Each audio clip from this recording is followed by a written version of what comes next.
Good morning student, सभी लोग को गुड मॉर्निंग। आप सभी लोग का स्वागत है हमारे इस चैनल पे। आज से हमारा दूसरा चैप्टर स्टार्ट हो रहा है और जैसे कि मैंने बताया था कि दूसरे चैप्टर का हमारा नाम है डीसी सर्किट, यानी कि direct current circuit. Direct current को हम शॉर्टकट में डीसी बोलते हैं और उसका पूरा नाम होता है डायरेक्ट करंट होता है। सर्किट को हम शॉर्टकट में सीकेटी लिखते हैं। आपको पूरा सर्किट लिखने की ज़रूरत नहीं है, हर जगह आप हमेशा शॉर्टकट लिख सकते हैं सीकेटी करके, तो कोई दिक्कत नहीं होगा। तो कहीं पे भी आपको सर्किट लिखना तो आप CKT ऐसे शॉर्टकट में लिख सकते हैं। और DC का मतलब पूरा डायरेक्ट करंट होता है, डायरेक्ट करंट होता है। देखिए ये चैप्टर बहुत ज़्यादा इंपॉर्टेंट हो जाता है क्योंकि ये चैप्टर ऐसे चैप्टर से आपके बेसिक इलेक्ट्रिकल के सेमेस्टर में 10 से 15 नंबर के क्वेश्चन आ जाते हैं। इसमें क्या हो जाता है कि इससे एक सर्किट ही आ जाता है, इससे किरचॉफ्स लॉ पूछ लेता है, थेवेनिन्स लॉ पूछ लेता है, फिर नॉर्टन लॉ पूछ लेता है, कोई एक लॉ पूछ लेता है 5 मार्क्स में, और 5 मार्क्स में एक सर्किट पूछ लेता है। तो इस मतलब ये चैप्टर बहुत ज़्यादा इंपॉर्टेंट है, यानी कि एग्जाम में 10 नंबर के क्वेश्चन इससे आना फिक्स है। तो इस चैप्टर को बहुत अच्छे से देखिएगा क्योंकि ये सर्किट का है, यानी कि पूरा न्यूमेरिकल होगा ये चैप्टर। तो आप लोग पूरा वीडियो देखिए, कहीं पे भी स्किप करेंगे तो आपको समझ में नहीं आएगा क्योंकि जो हमारा ये KVL KCL है बहुत कठिन बन जाता है। सेकेंड ईयर थर्ड ईयर भी के लिए भी ये बहुत यूजफुल है। अगर आपको अपने बेसिक इलेक्ट्रिकल में सर्किट अच्छे से नहीं पढ़ा तो सर्किट को अच्छे से पढ़िए क्योंकि ये चैप्टर आपके लिए बहुत इंपॉर्टेंट बन जाता है। तो चलिए स्टार्ट करते हैं आज का क्लास। देखिए क्या है कि जो DC हमारा सर्किट है, अब देखिए सर्किट को ही हम नेटवर्क भी बोलते हैं। सर्किट का मतलब आप समझ रहे हैं, सर्किट का मतलब क्या, कि जैसे अगर मैं ऐसे कहीं ऐसे रेजिस्टेंस जोड़ दूँ, ऐसे ऐसे करके, फिर इसको हम किसी बैटरी से सब जोड़ दें तो क्या हो जाता है, इसी को हम सर्किट बोल देते हैं। यहाँ पे प्लस माइनस V, यहाँ पे R1 बोल दें, R2 बोल दें, R3 बोल दें। तो इस तरह से अगर हम कहीं बना दें तो इसी को हम सर्किट बोलते हैं। इसको नेटवर्क बोल सकते हैं, सर्किट बोल सकते हैं, जो भी आप बोलना चाहें उसको बोल सकते हैं। नेटवर्क भी इसको हम बोल सकते हैं। तो क्या हो जाता है कि आपने अगर 10th किया है या 12th किया है, जो भी किया है, तो क्या होगा, आपने छोटा मोटा तो सर्किट सॉल्व किया होगा। जैसे कि आपने रेजिस्टेंस को सॉल्व किया होगा, ऐसे अगर रेजिस्टेंस दे दिया है तो इसको आप सीरीज मान के आप सॉल्व कर रहे थे। जैसे अगर यहाँ पे R1 दे दिया जाए, R2 दे दिया जाए, R3 दे दिया जाए, तो अगर हमको सीरीज में, क्योंकि आपको पता है कि सीरीज क्या होती है, सीरीज वो होती है जैसे कि अगर हम एक के बाद एक को रखें, जैसे इसके बाद इसको है, इसके बाद इसको है, लेकिन अगर क्या किया जाए, इसको सीरीज बोल रहे हैं, लेकिन अगर यहीं पे क्या कर दिया जाए, अगर इसके ऊपर एक लगा दिया, जैसे यहाँ पे लगा दिया जाए, फिर इसके नीचे एक लगा दिया जाए, फिर इसके नीचे, तो ये हमारा पैरेलल हो जाता है। सीरीज का मतलब होता है श्रेणी क्रम में और पैरेलल का मतलब होता है समांतर क्रम में। तो ये याद रखिए आप लोग ये इतना सर्किट आप लोग सॉल्व किए होंगे छोटा मोटा। तो आगे आप लोग को बिल्कुल समझ में आएगा। केवल ये हम ये बता रहे थे कि सर्किट या नेटवर्क एक ही चीज़ होती है, कुछ अलग अलग नहीं। ऐसा नहीं है कि एग्जाम में अगर नेटवर्क पूछ दे तो आपको लगे कि नहीं नहीं हमको तो बताया ही नहीं गया, या फिर हमको नेटवर्क समझ में नहीं आ रहा। नहीं, नेटवर्क और सर्किट को एक ही चीज़ बोलते हैं। जैसे यहाँ पे नेटवर्क हमने लिख दिया है, इसी को हम सर्किट भी बोलते हैं और नेटवर्क भी बोलते हैं। अब देखिए क्या है आगे हमारी, जो हमारा DC सर्किट, देखिए इसमें क्या है, DC का मतलब क्या है, जिसमें हम बैटरी सप्लाई देते हैं। ये याद रखिएगा, इसमें बैटरी सप्लाई देते हैं उसको हम DC बोलते हैं। यहाँ पे हमारे AC से कोई मतलब नहीं है, यहाँ पे केवल इस पूरे चैप्टर में हम DC के बारे में पढ़ेंगे। अब देखिए DC नेटवर्क का मतलब इसमें हम जितने भी लॉ पढ़ेंगे या फिर जो थ्योरम पढ़ेंगे उससे रिलेटेड ही न्यूमेरिकल आते हैं। चाहे आपकी सेमेस्टर एग्ज़ाम की बात कर ली जाए, चाहे आपके JEE एग्ज़ाम की बात कर ली जाए, या फिर आप बीटेक ही करने जा रहे हैं तो आपके लिए बहुत बेनिफिट होता है क्योंकि वहाँ पे भी आपको सर्किट सॉल्व करनी होती है। तो सर्किट बहुत ज़्यादा इंपॉर्टेंट हो जाती है अगर आपकी इलेक्ट्रिकल ब्रांच है, क्योंकि इलेक्ट्रिकल ब्रांच के लिए अगर आपको सर्किट नहीं आ रही है तो इलेक्ट्रिकल ब्रांच का कोई मतलब ही नहीं है, क्योंकि सर्किट बहुत ज़्यादा इंपॉर्टेंट होती है। अब कहीं पे आपको सर्किट डिज़ाइन, अब क्या होता है ना कि जैसे ही लोग डिप्लोमा कर लेते हैं, बीटेक करने जाते हैं, तो वहाँ पे सर्किट डिज़ाइनिंग करते हैं, सर्किट डिज़ाइनिंग का कोर्स कर लेते हैं, उसको मैटलैब से बोला जाता है, तो वो सब चीज़ें कर लेते हैं वहाँ पे। तो देखिए यहाँ पे क्या है, DC सर्किट में ओम्स लॉ आता है। DC सर्किट्स के ये टाइप्स हैं, 4 टाइप में हम इसको डिवाइड करते हैं। पहला है हमारा ओम्स लॉ, जो कि ओम्स लॉ हम पिछले ही चैप्टर में पढ़ चुके हैं। मैंने उसमें इसीलिए क्लियर किया था कि जो ओम्स लॉ है वो DC के लिए ही अप्लाई यहाँ पे किया गया है या फिर DC के लिए ही बनाया गया है। तो देखिए हमारा जो DC नेटवर्क है वो क्या है, हमारा पहला इसमें ओम्स लॉ है पहले टाइप में। दूसरे टाइप में हमारा है किरचॉफ्स लॉ। किरचॉफ्स लॉ नाम सुना होगा, जो 10th किए हैं, जो 10th किए हैं वो मेरे ख्याल से सुने नहीं होंगे, लेकिन जो 12th किए हैं वो सुने होंगे। सेकेंड ईयर थर्ड ईयर जो भी है दिख रहा है उसको समझ में आ रहा होगा। किरचॉफ्स लॉ के अंतर्गत 2 नियम आते हैं, एक को KVL बोलते हैं, एक को KCL बोलते हैं, यानी कि Kirchhoff first law, Kirchhoff second law. First law को हम किरचॉफ वोल्टेज लॉ बोलते हैं, सेकंड को किरचॉफ करंट लॉ बोलते हैं। वो अपने हिसाब से फर्स्ट सेकंड जो भी रखना चाहें रख सकते हैं। ऐसा नहीं कि फर्स्ट ही वोल्टेज है सेकंड ही करंट, ऐसा कुछ नहीं है, आप इधर उधर कोई भी रख सकते हो। यानी कि किरचॉफ्स लॉ सेकंड हमारा हो गया, पहला हमारा ओम्स लॉ हो गया, दूसरा हमारा किरचॉफ्स लॉ हो गया, तीसरा हमारा हो गया network reduction theorem. Network reduction theorem मतलब कि नेटवर्क को जहाँ कम किया जाए, रिडक्शन मतलब क्या होता है, कम करना या फिर किसी चीज़ को रिड्यूस करना। जैसे कोई बड़ी जैसे कि क्या हो गया, अगर हम मान लें यहाँ पे ऐसे यहाँ पे हम दे दें कि इतना सारा है, यहाँ पे हमारा सोर्स लगा दिया हमने और यहाँ पे 2 बैटरी लगा दी यहाँ पे, तो इसको क्या होता है छोटा करने का मतलब क्या, छोटा कर दें। ये अभी तो बड़ा है, लेकिन जब हम इसका अगला पार्ट बनाए तो क्या करें, इसको इस तरह से हम अगर बना दें तो हमारा क्या हो गया, हमारा नेटवर्क थोड़ा सा रिड्यूस हो गया। तो मतलब वही कि ऐसा कोई सर्किट जिसमें क्या कर, ऐसा कोई थियरी या फिर ऐसा कोई सर्किट जिसमें क्या करें हम रिडक्शन करें, यानी कि कोई ऐसी थ्योरी जिसकी सहायता से हम क्या करें, अपने नेटवर्क को कम से कम यानी कि छोटे से छोटे में सॉल्व करें, छोटे से छोटे में बना सके। तो यानी कि तीसरा हमारा जो है वो नेटवर्क रिडक्शन थ्योरम है। चौथा हमारा क्या है, तो हमारा चौथा जो हमारा है specific quality theorem. Specific quality theorem में क्या है कि एग्जाम में इसमें से एक क्वेश्चन आना फिक्स है, यानी कि सुपर पोजिशन थ्योरम से एक क्वेश्चन आना फिक्स रहता है एग्जाम में। अब देखिए एक क्या है एसपीटी यानी कि सुपर पोजिशन थ्योरम, जिसको हिंदी में अध्यारोपण प्रमेय भी बोलते हैं। जैसे ये आएगा आपको क्लियर हो जाएगा, इसके स्क्रीनशॉट ले लीजिएगा या फिर नोट्स तो मिल ही जाएगा आप लोगों को। तो यानी कि आपको समझ में आ गई होगी, जो हमारा डीसी नेटवर्क है वो 4 पार्ट्स में हमने इसको डिवाइड किया है। देखिए बुक में ये नहीं लिखा है या फिर बुक में ऐसा नहीं लिखा है, तो मैंने इसको अपने अकॉर्डिंग इसको 4 पार्ट्स में डिवाइड किया ताकि हमको सर्किट को सॉल्व करने में दिक्कत ना हो, या फिर हमको कहीं अगर नेटवर्क जैसे कि आ गया थेनविन नेटवर्क आ गया, नॉर्टन नेटवर्क आ गया, तो हमको ये समझ में आया कि उसका मतलब क्या है, तो हमको समझ में आया कि उसका मतलब क्या होता है। तो इसलिए अब देखिए यहाँ पे एक बार फिर से देख लीजिए, हमारा जो डीसी नेटवर्क होता है, डीसी नेटवर्क हमारे 4 पार्ट में इसको मैंने डिवाइड किया है यहाँ पे। पहला हमारा ओम्स लॉ है, सेकंड हमारा किरचॉफ्स लॉ है, उसके बाद हमारा तीसरा है नेटवर्क रिडक्शन थ्योरम है, फिर चौथा है क्या स्पेसिफिक क्वालिटी थ्योरम है। मेरे ख्याल से आपको समझ में आ रहा होगा, अगर समझ में नहीं आ रहा तो आप लोग ज़रूर कमेंट कीजिएगा। नाम अच्छे से आप लोग याद कर लीजिएगा क्योंकि नाम बहुत इंपॉर्टेंट है इसके। एक बार आपको दिखा देते हैं हम, अगर इसमें दिख ना रहा तो देखिए, जो हमारा डीसी नेटवर्क है, डीसी सर्किट बोलते या नेटवर्क जो भी बोले, इसको हम 4 पार्ट्स में डिवाइड कर लेते हैं। क्या हो जाता है 4 पार्ट्स में, पहला हमारा क्या है ओम्स लॉ है, हिंदी में इसको ओम्स लॉ बोलते हैं, ओम का नियम जिसको बोलते हैं, फिर ओम्स लॉ जो भी है। फिर दूसरा हम यहाँ पे रख रहे हैं किरचॉफ लॉ,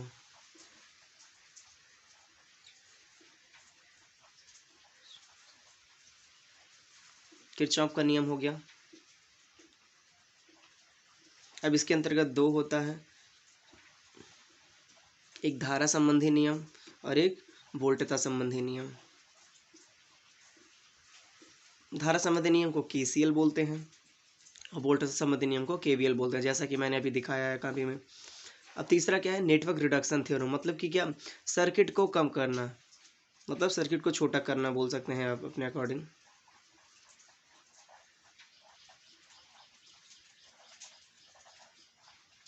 इसके अंतर्गत हमारे 2 आते हैं, पहला है थेवेनिन थ्योरम, जिसको थेवेनिन प्रमेय बोलते हैं या फिर जो भी नियम बोल सकते हैं, नॉर्टन प्रमेय। मतलब कि जो हमारा देखिए यहाँ पे 3 हो गया, फिर उसके बाद हमारा क्या हो जाता है स्पेसिफिक क्वालिटी, मतलब विशिष्ट गुण सर्किट, विशिष्ट गुण जो हमारा है प्रमेय, मतलब कि जो हर जगह ऐसे कि इसका क्या मतलब विशिष्ट का मतलब है क्या, यह प्रमेय जो मतलब इसके अंतर्गत जो है वो हर जगह इस्तेमाल किया जा सकता है। इसके अंतर्गत 2 आते हैं, पहला है जिसको हम सुपर पोजिशन थ्योरम कहते हैं, उसको अध्यारोपण प्रमेय कहते हैं, अध्यारोपण प्रमेय। फिर दूसरा हमारा है, फिर दूसरा क्या अधिकतम शक्ति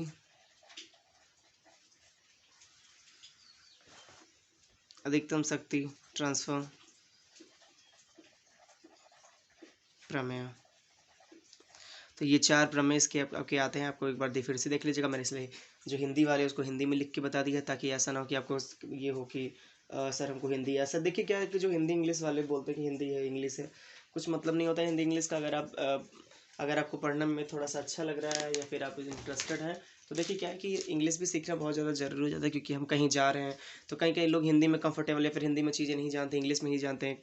क्योंकि आप किसी कंपनी में जा रहे हैं इंटरव्यू देने के लिए, तो वहाँ पे क्या हो जाता है, अगर जो आपका इंटरव्यू ले रहा है उसने डिप्लोमा नहीं किया तो वो सारी चीज़ें आपसे इंग्लिश में ही पूछेगा, हिंदी में नहीं। तो ये डिप्लोमा वालों का ये काम हो जाता है कि आप हिंदी में भी चीज़ों को समझें और इंग्लिश में भी चीज़ों को समझें। इसलिए मैंने जो भी नोट्स बनाया उसमें हिंदी इंग्लिश दोनों लिखा है, ताकि आपको कोई दिक्कत ना हो। तो देखिए जो हमारा डीसी सर्किट है उसको मैंने अपने अकॉर्डिंग 4 पार्ट्स में बांट लिया है। अब इस चारों पार्ट्स को हम एक एक पार्ट्स करके आपको समझाएंगे। देखिए इसमें क्या है, चारों पार्ट्स में फिर से मैं बता दूं कि डीसी सर्किट में क्या है, पहला ओम्स लॉ है, दूसरा हमारा किरचॉफ का नियम है, जो कि आप लोग जो इंटर किए हैं वो समझ रहे होंगे, जिसमें किरचॉफ के नियम में पहला होता है केसीएल, जिसको धारा संबंधी नियम बोलते हैं। दूसरा हमारा इसमें है कीवेलियर, जिसको वोल्टता संबंधी नियम बोलते हैं। फिर तीसरा हमारा है सर्किट को छोटा करने के जो प्रमेय हम यूज करते हैं वो, जैसे इसमें एक थेवेनिन प्रमेय आता है, एक नॉर्टन प्रमेय आता है, जैसे कि आगे मैं इसको बताऊंगा कि कैसे क्या होता है। फिर चौथा मेरा जो है वो है विशिष्ट गुण प्रमेय, मतलब एक ऐसा प्रमेय जिसकी सहायता से हम कोई भी सर्किट को सॉल्व करते हैं, उसको विशिष्ट गुण प्रमेय बोलते हैं। जिसमें क्या, जिसके अंतर्गत आती है, पहला हमारा है अध्यारोपण प्रमेय, जिसको सुपरपोजिशन थ्योरम बोलते हैं, और अगला हमारा है अधिकतम शक्ति ट्रांसफर, यानी कि मैक्सिमम पावर ट्रांसफर थ्योरम बोलते हैं। मेरे ख्याल से आपको समझ में आ गया होगा। जिसमें से देखिए मैं इसमें ओम्स लॉ लेके नहीं चलूँगा, क्योंकि ओम्स लॉ मैंने पहले ही बता दिया था। हाँ, ओम्स लॉ पे अगर सर्किट आपको सॉल्व करनी हो तो फिर आप बिल्कुल ऐसा नहीं कि आप नहीं कर सकते हैं। देखिए अगर ऐसे ही कोई सर्किट दे दिया हमको,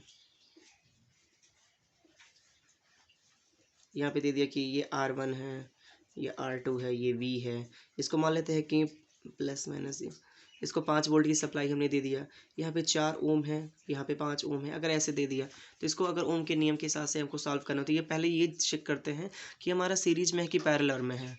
ये जानना हमारे लिए बहुत ज़्यादा होता है कि अगर सर्किट को हम ये नहीं समझें कि वो सीरीज में है कि पैरेलल में है, तो हमारे लिए बहुत कठिन, मतलब कि जहाँ अगर धारा का कहीं पे बंटवारा हो रहा है, यानी कि कहीं पे वो अपना मार्ग बदल रहा है, रास्ता बदल रहा है, वे चेंज कर रहा है, तो वो क्या हो जाता है, वो पैरेलल हो जाए। तो यहाँ पे देखिए, अगर यहाँ पे हम ये देखें कि यहाँ से अगर हमारी करंट चली है, तो अगर यहाँ से हमारी करंट चलनी स्टार्ट हुई है, देखिए हमेशा क्या, प्लस साइड से ही करंट चलती है, याद दिमाग में फिक्स रखिएगा, प्लस साइड से ही करंट हमारी आ रही है।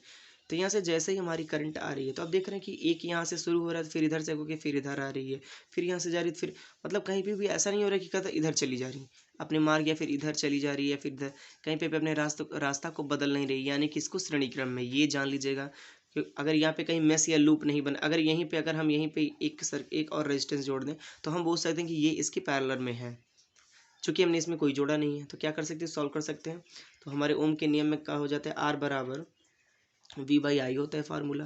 तो क्या कर लेंगे यहाँ पे, अब यहाँ पे सीरीज में, तो सीरीज का फार्मूला हो जाता है R1, R बराबर हो जाता है, सॉरी RT, मतलब R टोटल रेजिस्टेंस पर हो जाता है R1 plus R2 plus dot dot dot RN हो जाता है। तो क्या हो जाता है, देखते हैं R1 और R1 की वैल्यू 4 ओम दिया हुआ है, प्लस R2 की वैल्यू 5 ओम दी, यानी कि 9 ओम हो गया हमारा, R की वैल्यू 9 आ गया, V की वैल्यू दिया हुआ है 5 वोल्ट। तो क्या कर देंगे, यहाँ पे हमको क्या निकालना, I बराबर क्या होता है, V इंटू R। तो हमारा I बराबर क्या हो जाता है, V/R हो जाता है। हम क्या करेंगे, यहाँ पे फार्मूले को रख देंगे, तो I बराबर हमारा, यहाँ पे I बराबर लिख सकते हैं, V हमारा कितना दिया हुआ है, 5 वोल्ट है, और रजिस्टेंस हमारा कितना आया है, 9 है। इसको जितना भी काटेंगे, जो भी हमारा यहाँ पे आता है वैल्यू, हमारा क्या हो जाएगा, आंसर हो जाएगा। ऐसे ही पैरेलल कर लेंगे, तो पैरेलल में भी क्या होगा, पैरेलल में यहाँ फार्मूला बदल देंगे, तो यहाँ पे 1/R बराबर हो जाता है 1/R1 plus 1/R2 plus 1/R3 dot dot dot RN। इस प्रकार आप कर सकते हैं। तो यानी आपको समझ में आ रहा होगा मेरे ख्याल से। ओम के नियम में सिंपल है कि I का वैल्यू रखेंगे, अगर वोल्टेज पूछ लिया तो V, तो फिर उसको क्या करेंगे, फार्मूले को V के अकॉर्डिंग रखेंगे, अगर रेजिस्टेंस पूछा तो फार्मूले को हम R के अकॉर्डिंग रखेंगे। तो फार्मूला जैसा जैसा भी हमारा क्वेश्चन का डिमांड है उस हिसाब से हम रखेंगे। तो फिर आपने ओम के नियम पे आप 2-4 क्वेश्चन सॉल्व कर लीजिएगा आप लोग, एक बार इस तरह से, एक बार पैरेलल की तरह आप लोग सॉल्व कर लीजिएगा, तो आपको थोड़ा सा समझ में आ जाएगा। सीरीज का ये हो गया। अगर पैरेलल की एक बात करें, देख लेते हैं क्वेश्चन पैरेलल का।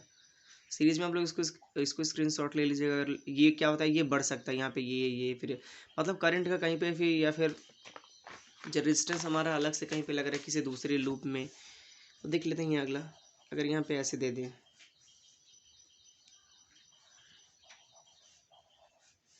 अगर ऐसे सर्किट हमारा दे दें,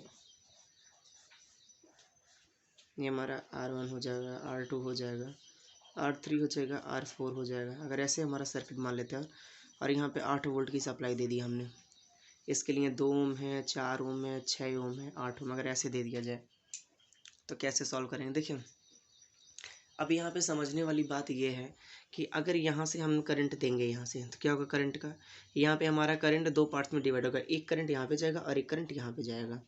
मतलब एक सीधी चला जाएगा और एक यहीं से अपना मार्ग बदल लेगा, क्योंकि यहाँ पे एक दिख रहे हैं हम कि दिख रहा है पॉइंटर जहाँ पे रास्ता बदल सकते हैं, यानी कि करंट का यहाँ पे क्या हो जाएगा, डिवीज़न हो जाएगा, या फिर बोल सकते हैं कि करंट का बंटवारा हो जाएगा। अब देखिए आप अभी पिछले मैंने जो पिछला यहाँ पे स्टडी वाला बताया था उसमें क्या बोलते हैं, अगर एक के बाद एक आता है, यानी कि अगर एक रेजिस्टेंस के बाद एक रेजिस्टेंस लगा दिया फिर उसके बाद लगा दिया तो वो हमारा सीरीज होता है। तो बिल्कुल यहाँ पे जो R1 और R2 ये सीरीज में है, लेकिन ये दोनों इसके पैरेलल में है। ये याद रखने की वाली बहुत ज़्यादा इंपॉर्टेंट बात है, यानी कि R1 R2 सीरीज में है, R3 R4 भी सीरीज में है। तो अगर क्या करेंगे हम इसको पहले सॉल्व करेंगे, पहले सॉल्व करने का क्या हो जाएगा हमारा, पहले हम सीरीज़ को सॉल्व कर लेंगे। कैसे करेंगे देखते हैं, पहले लिख लेते हैं सीरीज़ में कौन सा है। तो सीरीज़ के लिए क्या कर देंगे हम, तो हमारा सीरीज़ में तो इसको हम कर देंगे, तो R बराबर हो जाएगा हमारा R1 प्लस R2, क्या हो जाएगा, R1 की वैल्यू 2 दिया है, R2 की वैल्यू 4 दिया है, तो 2 + 4 बराबर 6 ओम हो जाएगा यहाँ पे। फिर अगर हम यहाँ पे एक बार और इसके लिए R निकालेंगे, अपनी काउंट रख लीजिएगा, यहाँ पे RA लिख लीजिएगा, फिर RB लिख लीजिएगा। तो RB लिख लेंगे तो क्या हो जाएगा हमारा, यहाँ पे R3 + R4 कर लेंगे, तो क्या हो जाएगा R3 बराबर क्या हो जाएगा 6 + R4 बराबर 8 हो जाएगा। तो जो भी होगा यहाँ पे 14 हो जाएगा, 14 ओम हो जाएगा। तो यहाँ पे एक वैल्यू ये आई, अब एक वैल्यू ये आई। अब नेटवर्क को क्या करेंगे हम एक बार और बनाएंगे, यानी कि ये हमारा नेटवर्क था, इसी को हम एक बार और बनाएंगे। तो कैसे बनाएंगे,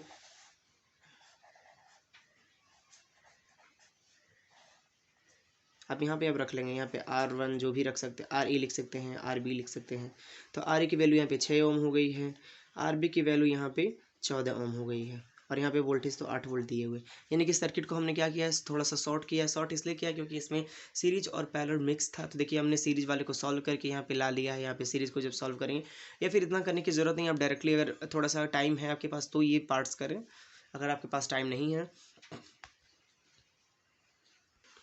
अगर आपके पास टाइम नहीं है तो क्या कर सकते हैं, आप डायरेक्टली जोड़ सकते हैं। अगर सीरीज में जहाँ पे भी चीज़ें दिख रही है वो आपको डायरेक्टली वहाँ पे जोड़ सकते हैं। यहाँ पे 4 और 6 यहाँ सॉरी 4 और 2 जोड़ के यहाँ पे 6 कर सकते हैं, फिर 8 और 6 यहाँ पे जोड़ के 14 लिख सकते हैं। वो आपके टाइम पे डिपेंड करता है कि टाइम कितनी है। अगर एग्ज़ाम में टाइम अधिक मिल रही है तो क्या कर सकते हैं, इसको आसानी से सॉल्व कर सकते हैं।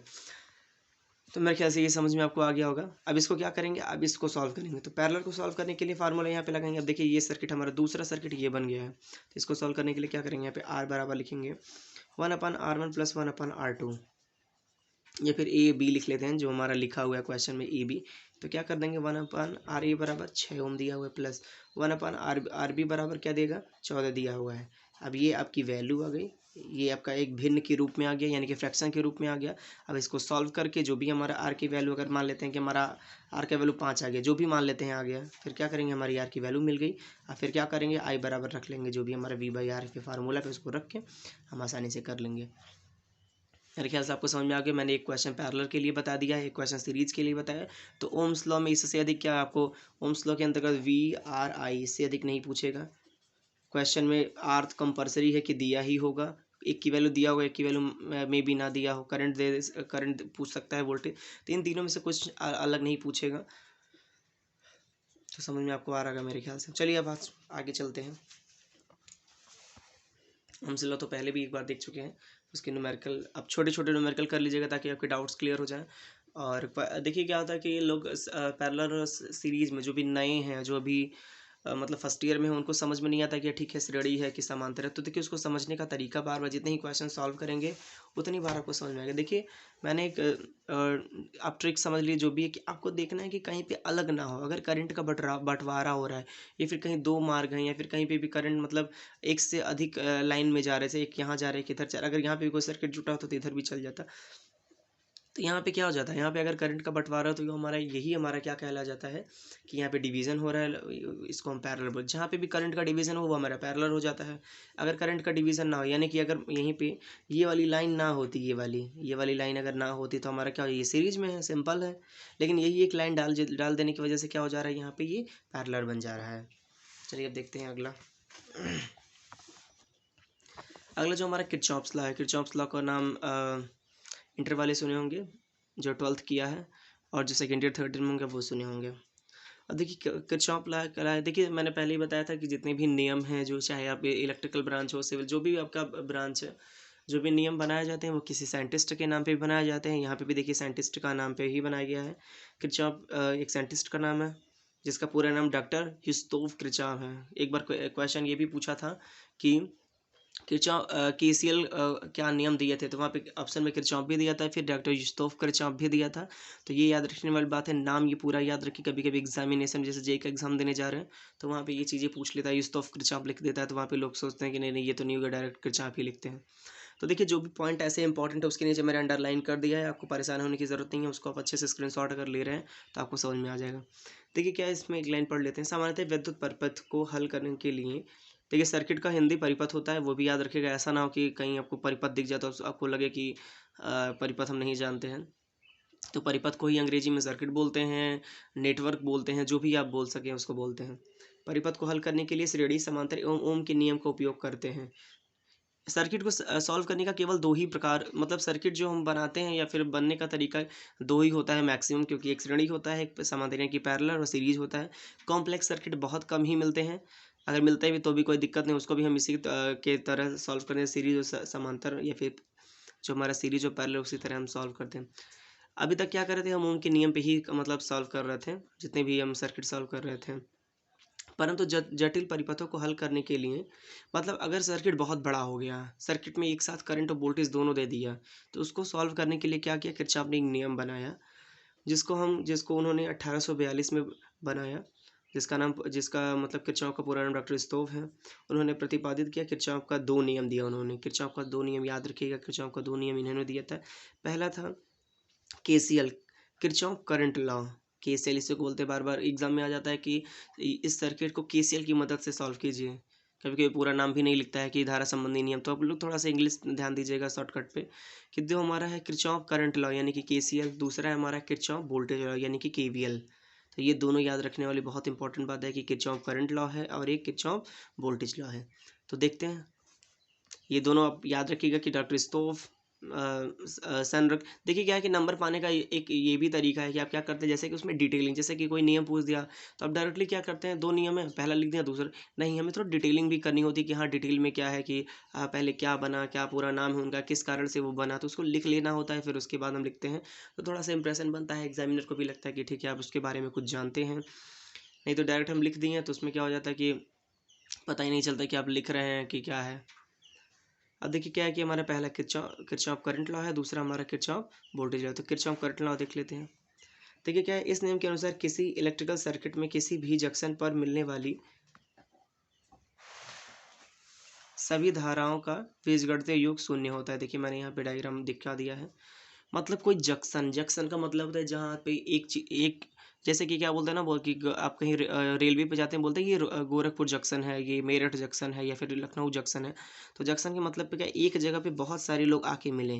जैसे कॉलेज भी क्या एक जंक्शन है, वहाँ पे बहुत सारे स्टूडेंट आके पढ़ते हैं, तो वहाँ पे मिलते हैं। तो क्या ये एक अगर जंक्शन है, इस जंक्शन पे बहुत सारी हमारे लोग आके मिले, तो उसी प्रकार यहाँ पे अगर कोई हमारा एक इलेक्ट्रिकल परिपथ है तो उसमें एक जंक्शन होता है, इस जंक्शन पे मिलने वाली सभी धाराओं का बीजगणित योग। देख रहे हैं मैंने धारा को आई से दिखाते थे, यहाँ पे I1 I2 I3 I4 I5 लिख दिया है। तो सभी धाराओं का क्या बीजगणितीय योग शून्य होता है, मतलब आने वाली धारा और जाने वाली धारा का बीजगणितीय योग शून्य होता है। अब आने वाली धारा, अब दो हमने इसमें दिखाया है, एक क्या है, एक इसमें आ रही है, देखिए इसमें ये दोनों करंट आ रही है और ये दोनों करंट यहाँ से जा रही है। दिख रहा होगा आपको कि एक यहाँ पे इंटर का साइन है और एक आउटर का साइन है, मतलब एक बाहर जाने का रास्ता है और एक अंदर जाने का रास्ता है।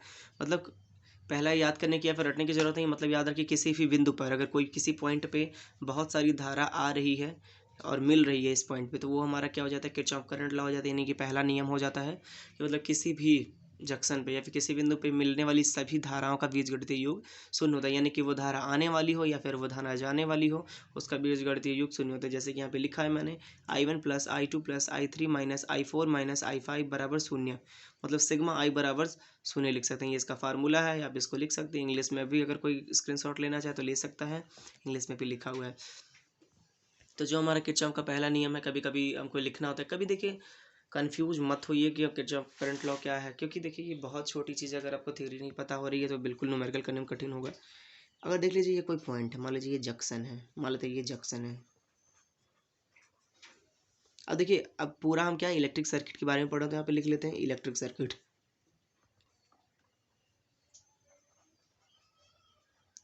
इलेक्ट्रिकल सर्किट, इलेक्ट्रिकल सर्किट है। अब ये कोई जंक्शन है, कोई पॉइंट है। अब इसमें मान लीजिए ये आने वाली धारा है, ये आने वाली धारा मान लेते हैं। आने वाली धारा का मतलब ऐसे साइन दिखा देते हैं। अब यहीं से धारा जा रही है, ये जाने वाली धारा को बोल देते हैं। जाने वाली धारा को क्या हो जाएगा, जाने वाली धारा हमारी ऐसी हो जाएगी, इस तरह से हो जाएगी।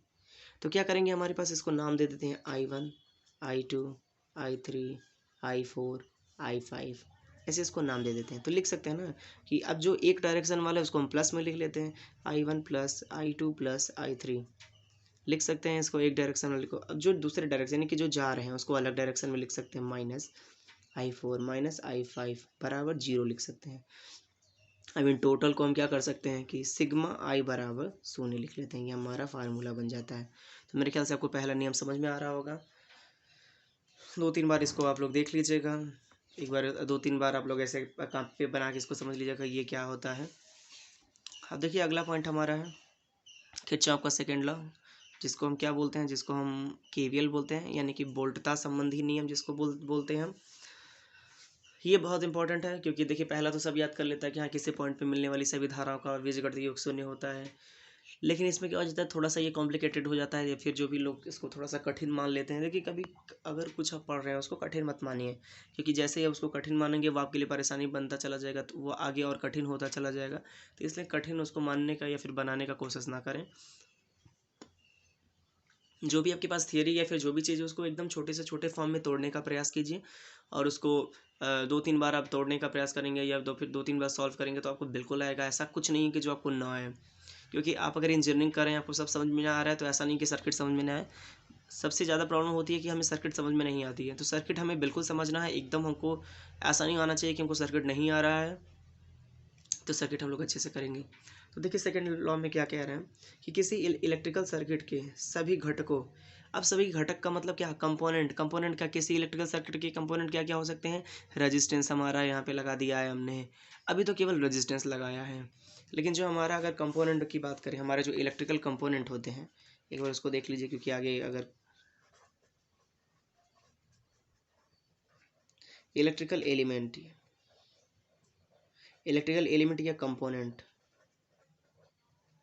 इलेक्ट्रिकल एलिमेंट या कंपोनेंट हमारे पास 3 होते हैं, एक RLC, इसको हम रेजिस्टेंस बोलते हैं,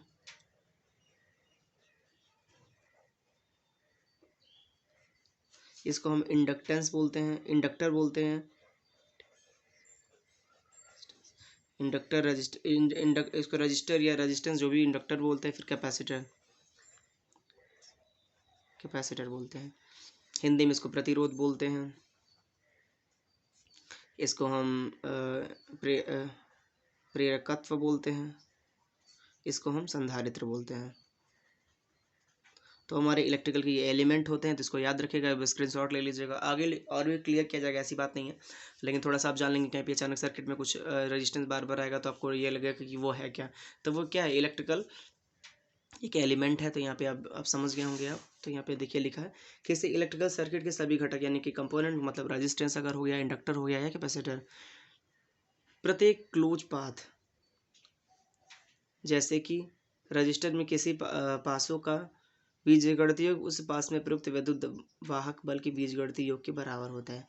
अब देखिए यहाँ पे लिखा है बंद पास यानी कि क्लोज पाथ, यानी कि खुला नहीं होना चाहिए, यानी कि उसमें करंट लगातार फ्लो होना चाहिए। तो ये क्या है, यहाँ पे आप देख रहे हैं सर्किट दिखाया गया, यहाँ पे एक रेजिस्टेंस लगाया एक पर, यहाँ पे रेजिस्टेंस और 2 सोर्स हमने लगाया है, यानी कि E1 और E2। तो यहाँ पे क्या होगा, यहाँ पे ये कंटिन्यू चलता रहेगा, बाद मतलब क्या हो जाएगा, यहाँ पे हमारा सर्किट खुला तो नहीं है। सर्किट खुला होने का मतलब एक बार मैं आपको बता देता हूँ ताकि आपको कोई दिक्कत ना हो। देखिए क्या हो जाता है, अगर मैं सर्किट ऐसे बनाऊँ, यहाँ पे ऐसे कर दिया, यहाँ पे हमने एक वोल्टेज लगा दिया, यहाँ पे R1 हो गया, R2 हो गया, और यहाँ पे हमने V दे दिया, तो क्या हो जाएगा, ये हमको क्लोज सर्किट बोलेंगे। लेकिन अगर यहीं पे हम क्या करें, अगर हम यहाँ पे ऐसे वोल्टेज यहाँ पे देखें और इसको यहाँ पे खुला छोड़ दें ऐसे, तो ये हमारा हो जाएगा ओपन सर्किट। मतलब ये यहाँ पे खुला है, या फिर कहीं पे पूरा सर्किट हमारा कहीं खुला है ऐसे हमारा दिखा देते हैं, खुला है तो इसको हम ओपन सर्किट बोलते हैं, और अगर बंद है तो इसको, तो क्या हो जाता है, अगर कहीं पे अगर मतलब इस तरह का अगर आपको सर्किट दिख रहा है यानी कि आपको कहीं पे ओपन दिख रहा है तो वो ओपन सर्किट हो जाएगा, क्लोज सर्किट है तो क्लोज सर्किट है। तो किरचॉफ के सेकंड लॉ में ये बोला जा रहा है कि अगर कोई इलेक्ट्रिकल सर्किट है हमारे पास, बंद पर सर्किट है, जैसे कि एक हम बना लें, जैसे कि काव्य मैंने अगर ऐसे हमारा है, एक यहाँ पे सोर्स दे दिया, एक यहाँ पे सोर्स दे दिया, और एक रेजिस्टेंस यहाँ पे लगा दिया, इसको V1 मान लेते हैं, इसको V2 मान लेते हैं, इसको R1 और R2। तो बोल रहे हैं कि कोई भी इलेक्ट्रिकल सर्किट अगर क्लोज सर्किट, अगर ये क्लोज सर्किट है, उसमें जो हमारा कंपोनेंट यूज किया गया, ये जो हमारा कंपोनेंट ये यूज किए हैं, जो रजिस्टेंस हम कंपोनेंट यूज कर रहे हैं, उसमें बहने वाली धारा, उसमें जो हमारा धारा फ्लो हो रहा है यानी कि करंट फ्लो हो रहा है, उसमें बहने वाली धारा किसके बराबर होती है, जो इसमें जो अगर ये 5 वोल्ट का है तो इसके बराबर हो जाएगी। समझ में आ रहा होगा मेरे ख्याल से आपको। अगर कोई क्लोज सर्किट है, इलेक्ट्रिकल क्लोज सर्किट मान लेते हैं, ये क्लोज सर्किट खुला तो नहीं, इस तरह से दिख नहीं रहा ना, ये अगर रहेगा तो ओपन सर्किट होगा। यहाँ पे आपको दिख रहा है कि एक पूरा सर्किट क्लोज है, क्लोज सर्किट है, तो इसमें लिखा है हमारे सेकंड लॉ के, वोल्टेज सेकंड लॉ के हिसाब से, कि हम इसमें जो भी एलिमेंट या फिर कंपोनेंट यूज करें, यहाँ पे कंपोनेंट एक ही यूज किया है रेजिस्टेंस को, तो इसमें जो हमारा धारा होगा, इसमें जो हमारा करंट होगा, इसमें जो हमारा करंट होगा वो किसके बराबर होगा, उसका जो बीजगणितीय योग होगा वो इसके बराबर होगा। तो लिख सकते हैं, अगर मान लेते हैं लिखना हम चाहें तो क्या हो जाएगा, सिग्मा ई बराबर, हम ईएमएफ को ई से दिखाते हैं ना, यहाँ पे वी लिखे हैं तो इसमें ईएमएफ या फिर वैद्युत वाहक बल जो भी लिख सकते हैं। यहाँ पे सिग्मा ई बराबर क्या लिखते हैं, sigma I into R. I into R क्यों लिखेंगे, क्योंकि हमारे जो हमारा रेजिस्टेंस उसमें बहने वाली धारा की बात कर रहा है, तो आई इंटू आर लिखेंगे सिग्मा। तो फार्मूला हमारा ये बन जाएगा, सिग्मा ई बराबर हो जाएगा हमारा सिग्मा आई इंटू आर। ई का मतलब वैद्युत वाहक बल होता है, जो मैंने बताया था, इसकी भी यूनिट क्या होती है, वोल्ट होती है। तो ये बिल्कुल याद रखने वाली बात है। तो आपको मेरे ख्याल से समझ में आया होगा। अगर कोई हमारा क्लोज सर्किट है, क्लोज सर्किट है, उसमें जो भी हम कंपोनेंट यूज किए, इसमें बहने वाली धारा का बीजगणितीय योग क्या हो जाता है, जो हमने इस सर्किट में यूज किया, जो वोल्टेज इसके बराबर हो जाता है। समझ में आ गया होगा। अगर समझ में नहीं आ रहा तो फिर कमेंट जरूर कीजिएगा आप। अब देखिए यहाँ पे भी आपको दिख गया होगा अच्छे से, कोई दिक्कत नहीं आ रही होगी मेरे ख्याल से आपको। तो क्या हो जाता है पूरा ये पूरा मेरे ख्याल से आपको समझ में आएगा कि दोनों लॉ, पहला लॉ हमारा क्या था, पहला लॉ हमारा है कि किसी भी जंक्शन पे, यानी कि कोई जंक्शन है उसमें मिलने आने वाली सभी धाराओं का या फिर जाने वाली सभी धाराओं का बीजगणितीय योग शून्य होता है। यानी कि उस जंक्शन पे जो भी धारा मिल रही है, यानी कि आने वाली धारा या जाने वाली धारा जो भी मिल रही है यहाँ पे, उसका बीजगणितीय योग क्या हो जाता है, शून्य हो जाता है। जैसा कि आप फार्मूला लिख सकते हैं, सिग्मा आई बराबर यहाँ पे 0 हो जाता है।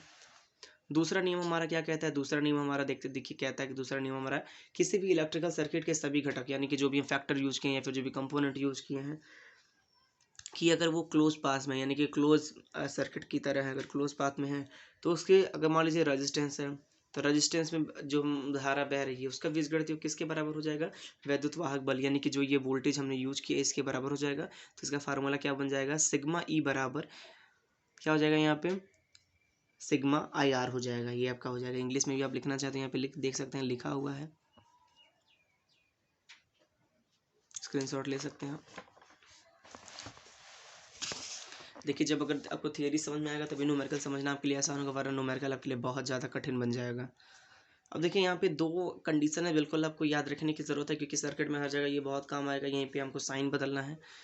देखिए पहला था rise in potential, drop in potential. अगर क्या हो रहा है कि हमारे कभी कभी क्या हो जाता है, पोटेंशियल हमारा क्या हो जाता है, हमारा पोटेंशियल अधिक होता है, कभी हमारा पोटेंशियल कम होता है। यानी कि एक दो हमारे पास डायरेक्शन होते हैं, कभी हमारा पोटेंशियल बढ़ रहा है, कभी हमारा पोटेंशियल घट रहा है। तो बढ़ने को हम राइज बोलते हैं और घटने को हम ड्रॉप बोलते हैं। जैसे बोलते हैं ना कि ये चीज़ें, जैसे वोल्टेज ड्रॉप, या फिर ये चीज़ें कम हो रही हैं तो कम होने वाली चीज़ को हम ड्रॉप बोलते हैं, जो चीज़ें बढ़ रही है उसको हम राइज बोलते हैं। तो इस तरह हम साइन दिखा सकते हैं। अगर हमारा वोल्टेज बढ़ रहा है तो क्या इस तरह प्लस की साइन की तरफ जाएगा, मतलब कि प्लस की साइन की तरफ वो चीज़ें दिखेगी प्लस की साइन की तरफ वो चीज़ें दिखेगी, और अगर वो चीज़ें घट रही हैं तो वो माइनस की तरह दिखेगी। ये आपको पता होना चाहिए, बिल्कुल बहुत ज़्यादा ज़रूरी है। तो ये दोनों आप लोग अच्छे से देख लीजिएगा कि अगर हमारी कहीं पे पोटेंशियल बढ़, यानी कि विभव बढ़ रहा है, तो वो हमारा प्लस की तरफ साइन दिखाएगा, एरो दिखाएगा। और अगर कहीं पे हमारा विभव घट रहा है तो वहाँ पे इस तरह हमारा नेगेटिव की तरफ साइन दिखाएगा। तो ये याद रखिएगा। अब दो चीज़ और इसमें याद रखने की बात है कि lower potential to high potential, अगर कहीं पे भी कम से अधिक हो रहा है तो वहाँ पे क्या करेंगे, प्लस साइन रखते हैं। जैसे कि अगर कहीं 5 वोल्ट था और वो 10 वोल्ट हो गया तो क्या हो जाएगा, तो उसको हम प्लस से रखेंगे। अगर हाई से लो जा रहा है यानी कि कहीं पे भी अगर 5 वोल्ट था वो 3 वोल्ट धीरे धीरे हो रहा है तो वो क्या हो जाएगा, हम इसको माइनस से दिखाएंगे। तो ये दोनों भी याद रखेगा, ये दोनों याद रखने की बहुत ज़्यादा जरूरत है क्योंकि सर्किट में सॉल्व करना आसान हो जाएगा अगर ये आपको पता रहेगा।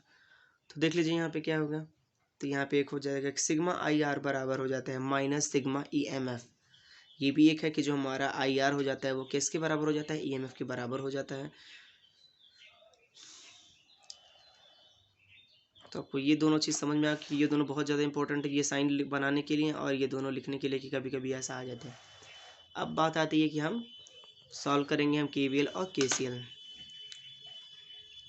अब देखिए जो केवीएल हमारा, पहले हम क्या करेंगे, केवीएल को सॉल्व करेंगे। इसलिए उसमें क्या मैंने बोला था ना कि आप केवीएल पहले लिखिए या केसीएल लिखिए, कोई मतलब नहीं है। आप वोल्टता संबंधी नियम पहले लिख सकते हैं या धारा संबंधी जो भी आपके अकॉर्डिंग है वो आप लिख सकते हैं, कोई दिक्कत उसमें नहीं है। तो पहले हमारा हम केवीएल सॉल्व करेंगे यानी कि current voltage law. Current voltage law क्या कहता है कि अगर कोई भी हमारा क्लोज सर्किट है, क्लोज सर्किट में हमारी जो भी कंपोनेंट लगे जैसे रेजिस्टेंस लगा है या फिर कुछ भी लगा जैसे ये रेजिस्टेंस लगा है तो उसमें बहने वाली धारा यानी इसके बराबर क्या हो जाएगी, इसकी वैल्यू हो जाएगी, करंट वोल्टेज लॉ कहता है। अब जो भी हम सर्किट सॉल्व करते हैं, जो भी सर्किट हम सॉल्व करते हैं उसमें क्या हो जाती है, हम दो तरह से सॉल्व करते हैं। अब आते हैं हम आगे कि कैसे हम सर्किट सॉल्व करते हैं। हम इसमें थोड़ा सा आपको मेथड बताएंगे कि दो मेथड से बहुत इजी मेथड, ऐसा मेथड बताएंगे आपको ताकि आपको समझ में आ जाए। तो हमारे पास दो मेथड है, एक मेश है और एक लूप है। अब हिंदी इसका मुझे नहीं पता, यही होता होगा हिंदी भी, इसका मेश होता है एक लूप होता है। यानी एक मेश का यूज करके हम सर्किट को सॉल्व करेंगे और एक लूप का मेथड, लूप को यूज करके करेंगे। मेश एनालिसिस इसको बोलते हैं और इसको लूप एनालिसिस जो भी आप बोल सकते हैं। तो देखिए पहला ये क्या करेंगे, हम मेश एनालिसिस मेथड यूज करेंगे। ये केवल के अंतर्गत, इसको हम केवल केसेल किसी में भी यूज कर सकते हैं, ये कोई मेथड नहीं है, ठीक है, ये कोई लॉ नहीं है, सॉरी मेथड तो है, ये कोई लॉ नहीं है, इसको मेथड बोलते हैं। पहला हम मेश एनालिसिस यूज करेंगे। मेश एनालिसिस देख लेते हैं पहले होता क्या है। ये एक सर्किट बना दी गई है, आपको दिख रही होगी कि A B C D E F यहाँ पे लिख दिया गया है। और अगर पूरी सर्किट की बात करें तो चार इसमें ए सी डी एफ और ई है। तो सर्किट आप लोग अच्छे से इसको देखिएगा, इसमें क्या बना है, इसमें क्या, मैंने केवल रेजिस्टेंस लगाया हुआ है, यहाँ पे A B C D E F इतना है। लेकिन अगर पूरा इसके कोनों की बात करो तो ए सी डी और एफ है। तो ये किसी मेश के अंदर कोई और मेश नहीं हो सकता, यानी कि अगर कोई मेश है, मेश किसको बोल सकते हैं हम, कि जिसके अंदर कोई और मेश ना हो। जैसे यहाँ पे ए सी ई एफ, सॉरी ए सी एफ ई डी, ये जो इसके अंदर कोई और मेश यानी इसके जैसा कोई और ना हो तो उसको हम मेश बोल सकते हैं। अब देखिए लूप में क्या होता है, लूप के अंदर कई लूप हो सकते हैं। जैसे लूप क्या, अगर हम लूप की बात करें तो यहाँ पे क्या ए सी डी एफ है, तो इसके अंदर क्या अगर देखें तो दो लूप है, एक हमारा ए बी ई एफ है और दूसरा हमारा क्या है बी सी ई डी है। तो लूप क्या, लूप के अंदर हमारे बहुत सारे लूप हो सकते हैं, एक लूप, दो लूप, तीन लूप, चार लूप, जो भी हो सकते हैं। जैसे कि क्या, अगर हम मेश की बात करें, अगर मेश एनालिसिस तो क्या हो जाएगा, अगर ऐसे दिख रहा है हमको,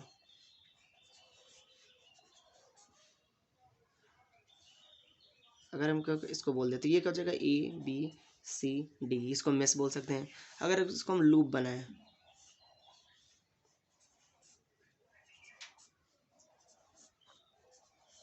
ऐसे लिख देते क्या हो जाएगा A B C D E F G H, अगर ऐसे कर दे तो ये अगर हम पूरा लूप इसको माने तो क्या हो जाएगा, यहाँ पे ए बी एच एक हो जाएगा, ये इतना एक हो जाएगा, ये एक हो जाएगा, ये एक हो जाएगा। मतलब क्या हो जाएगा, मेश के अंदर लूप हो सकता है लेकिन मेश के अंदर मेश नहीं हो सकता, ये याद रखिएगा। अगर मेश के अंदर यहाँ पे क्या लूप तो बन रहा है ना, दो लूप, लेकिन मेश नहीं बनेगा। तो मतलब एक मेश एक ही हो सकता है, मेश में लूप नहीं हो सकता है। और अगर मेश में कई लूप हो सकते हैं और अगर लूप भी है तो लूप के अंदर भी कई लूप हो सकते हैं, जैसे आपको ये दिख रहा है। समझ मेरे ख्याल से आपको आ रहा होगा, दो तीन बार आप करेंगे तो आपको बिल्कुल समझ में आ जाएगा। तो पहला जो हमारा मेथड है हम उसको सॉल्व करेंगे मेश एनालिसिस के थ्रू।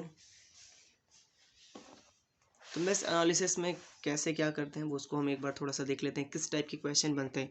हमारे जो मेस के जो क्वेश्चन बनते हैं वो आप जेई का एग्ज़ाम देने जा रहे हैं, बीटेक का एग्ज़ाम दे रहे हैं, गेट का एग्ज़ाम देने जा रहे हैं, कहीं पे भी एग्ज़ाम देने जा रहे हैं, तो उसमें से केवल 3 टाइप के क्वेश्चन बनेंगे, उससे बड़ा क्वेश्चन नहीं बनेगा कभी भी, ये याद रखिएगा। चाहे सेमेस्टर एग्ज़ाम दे रहे हैं, जेई दे रहे हैं, एई दे रहे हैं, कुछ भी दे रहे हैं, तो इससे मैथ्स एनालिसिस की अगर बात करें, इससे 3 क्वेश्चन आते हैं, 3 टाइप के क्वेश्चन। इन तीनों टाइप के क्वेश्चन में से एक क्वेश्चन मैं सॉल्व कराऊंगा आपको, ताकि आप उस पर और प्रैक्टिस कर लीजिएगा और आपको समझ में आ जाएगा। तो देखिए इसमें पहला टाइप 1 में क्या हो जाएगा, उसमें वोल्टेज सोर्स और रेजिस्टेंस होगा। अगर टाइप 1 अगर इस तरह का कहीं पे आपको दिख रहा है, मतलब बना के मैं दिखा रहा हूँ आपको, अगर यहाँ पे क्या हो सकता है, अगर मैं यहाँ पे बात करूँ,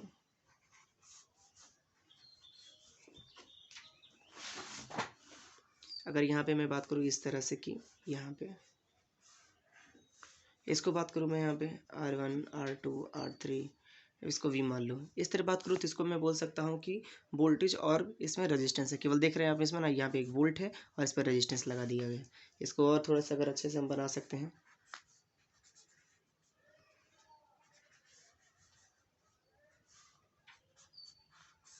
अगर इस तरह बना दे तो ये भी हमारा क्या हो जाएगा, ये भी हमारा वोल्टेज और रेजिस्टेंस के, यानी कि टाइप 1 में अगर कहीं पे भी आपको ऐसा दिख रहा है कि इस पूरे सर्किट में आपको उसमें प्रतिरोध और केवल वैद्युत वाहक बल है, या फिर प्रतिरोध और वोल्टेज है, रेजिस्टेंस और वोल्टेज है, अगर आर और वी है, तो वो क्या हो जाएगा, टाइप 1 का क्वेश्चन है। यानी कि आर और वी अगर कहीं पर भी आपको दिख रहा है क्वेश्चन में, तो वो हमारा क्या हो जाएगा, टाइप 1 हो जाएगा। टाइप 1 आपको समझ में आ गया मेरे ख्याल से। अब देखिए टाइप 1 आपको समझ में आएगा। दूसरा टाइप हमारा क्या है, दूसरे टाइप में हमारा क्या हो सकता है, वोल्टेज सोर्स, रेजिस्टेंस और करंट सोर्स हो सकता है। अब देखिए क्या हो जाएगा हमारा, कि अगर हम मान लेते हैं कि ये हमारा सर्किट है, ऐसे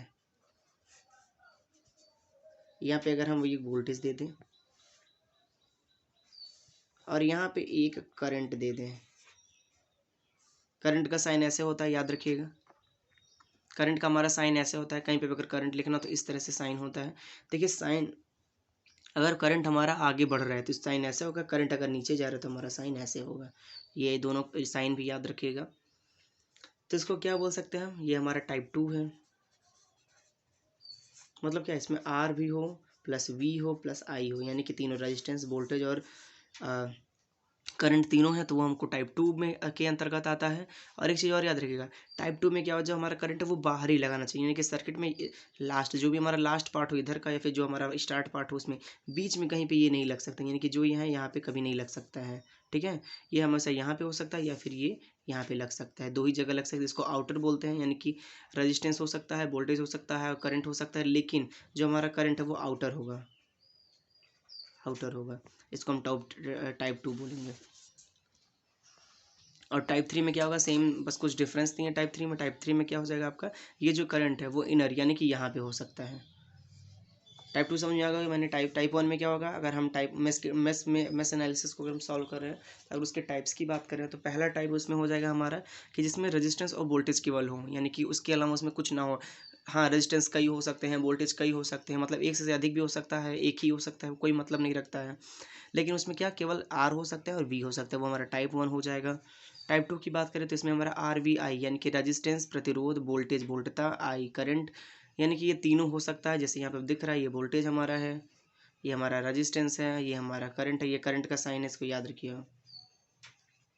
लेकिन क्या, यहाँ पे करंट आउटर पार्ट में, आउटर पार्ट का मतलब बारी, या तो ये अंतिम यहाँ पे सिरे पे हो सकता है, या तो यहाँ पे प्रारंभिक सिरे यहाँ पे हो सकता है, ये याद रखिएगा। अगर हम तीसरी तीसरी की टाइप की बात करें, टाइप 3 में, टाइप 3 की अगर हम बात करें तो टाइप 3 में हमारा क्या हो जाएगा, सर्किट अगर ऐसे कोई हम बना रहे हैं तो यहाँ पे करंट बना सकते हैं। तो क्या कर सकते हैं, इस तरह ये हमारा टाइप 3 हो गया। तो ये हमारा टाइप 3 हो जाता है। टाइप 3 आपको दिख रहा होगा किस प्रकार का है, यहाँ पे हमारा आर भी होगा प्लस वी होगा प्लस आई होगा, ये तीनों होगा हमारा, लेकिन जो हमारा करंट है वो इनर होगा, इनर पार्ट में होगा। जैसे यहाँ पे दिख रहा है ना बीच में, अगर एक और यहाँ पे रेजिस्टेंस और लगा दें, यहाँ पे एक और लग सकता है, यहाँ पे अगर कोई रेजिस्टेंस लगा दें, यहाँ पे एक और लग सकता है। मतलब बहुत सारे उसमें करंट सोर्स हो सकते हैं, बहुत सारे इसमें वोल्टेज सोर्स हो सकते हैं। तो मेरे ख्याल से ये तीनों समझ में आएगा कि अगर हम मेश एनालिसिस सॉल्व करें तो मेश एनालिसिस में इन 3 टाइप से अधिक कभी क्वेश्चन नहीं बना है, ना पूछेगा, क्योंकि यही एक ही मेथड है। आप लूप से सॉल्व कर सकते हैं, मैथ से सॉल्व, जैसे भी आपको करना हो, लेकिन मैं मैथ्स लेके चल रहा हूँ यहाँ पे, तो ये तीनों आपको दिख गया होगा, लिखा हुआ स्क्रीनशॉट ले सकते हैं कि इस टाइप का एक क्वेश्चन इस टाइप का करेंगे, एक क्वेश्चन इस टाइप का, एक क्वेश्चन इस टाइप का। सबसे बड़ी बात है क्वेश्चन करने से पहले हमें समझना है कि उसमें क्या क्या है। तो पहले टाइप में हम देख सकते हैं कि वोल्टेज सोर्स और रेजिस्टेंस, यानी कि हमारा उसमें केवल रेजिस्टेंस और वोल्टेज होगा। दूसरे टाइप में हमारा voltage source plus resistance plus current source होगा, लेकिन करंट हमारा आउटर पार्ट में होगा, यानी कि बाहरी भाग में होगा। तीसरा हमारा voltage source plus resistance plus current source है, और हमारा जो करंट है वो इनर पार्ट में होगा। आपको समझ में आपको बिल्कुल आ गया होगा। अब पहले टाइप को हम सॉल्व करेंगे। पहले टाइप को हम सॉल्व करने के लिए कैसे क्या कर सकते हैं देखते हैं।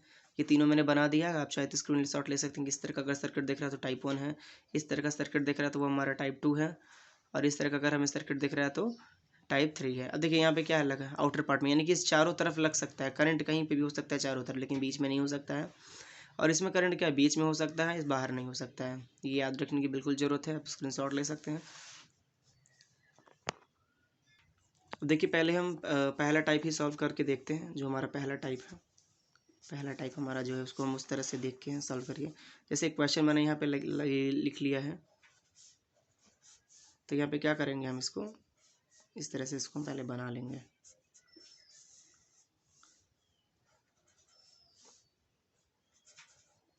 बना लिया हमने। अब इसकी वैल्यू कुछ दी गई है, उस वैल्यू को हम लिख लेते हैं। जैसे यहाँ पे इसकी वैल्यू 10 वोल्ट थी। ये याद रखिएगा, ये तो मैंने बताया ही था, ये मैंने बताया ही था कि यहाँ पे आपको जो ये बड़ा वाला साइन इस तरह दिखता है उसको प्लस से बनाते हैं, छोटे वाले साइन को हम इस तरह माइनस से बनाते हैं। इसकी वैल्यू 10 दिया हुआ है। फिर यहाँ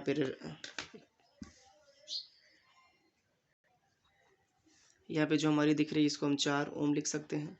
यहाँ पे हमारा 2 ओम है, इसको हम 4 ओम लिख सकते हैं। फिर यहाँ पे भी 2 ओम है हमारा, यहाँ पे 4 ओम है, और यहाँ पे प्लस माइनस यहाँ पे भी बोल सकते हैं, इसका 20 वोल्ट दिया गया।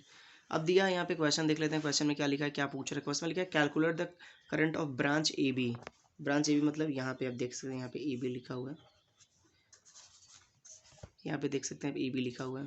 तो इस ब्रांच में हमको ये हमारा है, इतने दूर में हमें बताना है कि करंट का मान कितना है। और देखिए यहाँ पे भी मैंने क्वेश्चन में ए बी लिखा हुआ है, तो लिखा हुआ है यहाँ पे calculate the current of branch A and B with mesh method. तो सबसे पहली बात देख सकते हैं, हमें मेश मेथड का यूज करके ए बी ब्रांच में बहने वाली धारा का मान बताना है। देखिए अब आप देखिए ये जो हमारा दिख रहा है यहाँ पे, अगर हम देखें तो 3 बॉक्स बने हैं, 1 2 3, 3 बॉक्स बने हैं ना। 3 बॉक्स बने होने का मतलब यहाँ पे क्या रखते हैं, इसमें जो धारा बहेगी इसमें I1 मान लेंगे, इसमें जो धारा बहेगी इसमें I3 मान लेंगे, और इसमें भी जो धारा बहेगी इसमें I3 मान लेंगे। अब देखिए क्या है कि सबसे पहले हम देखते हैं इसमें 3 बॉक्स है, तो लिख लेते हैं। पहले I1 है, I2 है, I3 है। अगर और बॉक्स बना रहेगा तो I4 I5 I6 जो भी आप लिखना चाहें तो लिख सकते हैं।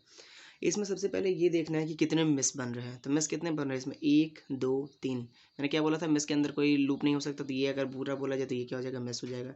इस पूरे को क्या बोला जाए तो इसके अंदर हमारा ये भी एक मेश हो जाता है। तो 3 मेश यहाँ पे दिख रहा है आपको, 1 2 3, 3 मेश दिख रहा है। तो लिख सकते हैं M1 M2 M3, मतलब मेश 1 मेश 2 मेश 3 लिख सकते हैं। अब 2 चीज़ आपके ऊपर डिपेंड करता है, काउंट मेश। काउंट मेश का मतलब कि कितने मेश हैं काउंट करेंगे, कि पहले 1 2 3 4 5 6 जितने भी होंगे हम उसको पहले काउंट कर लेंगे कि कितने हैं। और दूसरी बात है कि हम आइडेंटिफाई करेंगे, identify current direction, current direction, identify current direction. Identify current direction मतलब कि अब हम करंट का डायरेक्शन कैसा लेके चलना चाह रहे हैं, क्लॉकवाइज चलना चाह रहे हैं कि एंटी क्लॉकवाइज चलना चाह रहे हैं, वो आपके ऊपर डिपेंड रहता है। ये क्वेश्चन ऐसा नहीं कहीं लिखा नहीं, कोई लॉ नहीं है कि आपको एंटी क्लॉक चलना है कि क्लॉक चलना है। तो इसमें क्या कर रहे हैं, इसमें अगर हम बोले कि क्लॉकवाइज चलें तो क्या कर सकते हैं, इधर से चलेंगे, तो सारे मैच को हम इधर से चलाएंगे। ठीक है, सबको मैंने क्या कर लिया है, क्लॉकवाइज ले लिया है। आप एंटी क्लॉक इधर से भी ले सकते हैं, कोई दिक्कत नहीं है। तो इधर भी मैंने इसको क्लॉकवाइज चला, इस तरह मतलब ये ऐसे घूमेगा, फिर ये ऐसे घूमेगा, फिर ये ऐसे घूमेगा। तो क्या करते हैं, केवीएल अप्लाई कर देते हैं। तो जब भी अप्लाई करेंगे तो लिख देंगे अप्लाइंग केवीएल इन मेश 1, मेश 1। पहले मेश 1 में हम केवीएल अप्लाई करेंगे। केवीएल अप्लाई करने का क्या मतलब हो जाएगा, यहाँ पे अप्लाई कैसे करेंगे, यहाँ पे हो जाएगा हमारा अब जो हमारा देखिए यहाँ पे वोल्टेज राइज हो रहे हैं और बढ़ रहा है ना, अगर हम ऐसे ही चलेंगे तो वोल्टेज प्लस की तरफ है, तो वोल्टेज बढ़ रहा है यहाँ पे, ये जो डायरेक्शन आप देख रहे हैं वोल्टेज का यहाँ पे बढ़ रहा है, तो बढ़ रहा है तो प्लस में लिखेंगे +10, है ना। हम लिखेंगे अब यहाँ पे +10 क्योंकि वोल्टेज का वैल्यू यहाँ पे 10 दिया है, तो +10 बोलेंगे। फिर लिखेंगे क्या, अभी हमें रेजिस्टेंस की वैल्यू कहीं पे भी लिखी उसको माइनस में लिखते हैं। रेजिस्टेंस, एक रेजिस्टेंस है, 2 रेजिस्टेंस है, 50 रेजिस्टेंस है, कितने भी रेजिस्टेंस को माइनस में लिखेंगे, तो क्या लिखेंगे यहाँ पे -4 ओम हो जाएगा, 4 हो जाएगा। तो 4 हो जाएगा, क्या ये हमारा क्या है I1 है, ये I1 लूप है, तो इसको क्या लिख देंगे 4I1 लिख सकते हैं ना, या 4I1 हो गया। अब इसके बाद यहाँ पे हमको करंट का बंटवारा हो रहा है, यानी कि करंट क्या हो रहा है, यहाँ से करंट हमारा इधर आ रहा है, उसके बाद क्या हो रहा है, हमारा करंट आगे जा रहा है, तो कोई दिक्कत तो है नहीं उसके लिए। तो क्या होगा, यहाँ पे जैसे ही आएगा तो हम अगला हमारा क्या हो जाएगा, फिर माइनस लिखेंगे क्योंकि यहाँ पे फिर रेजिस्टेंस है, रेजिस्टेंस तो फिर माइनस लिखेंगे।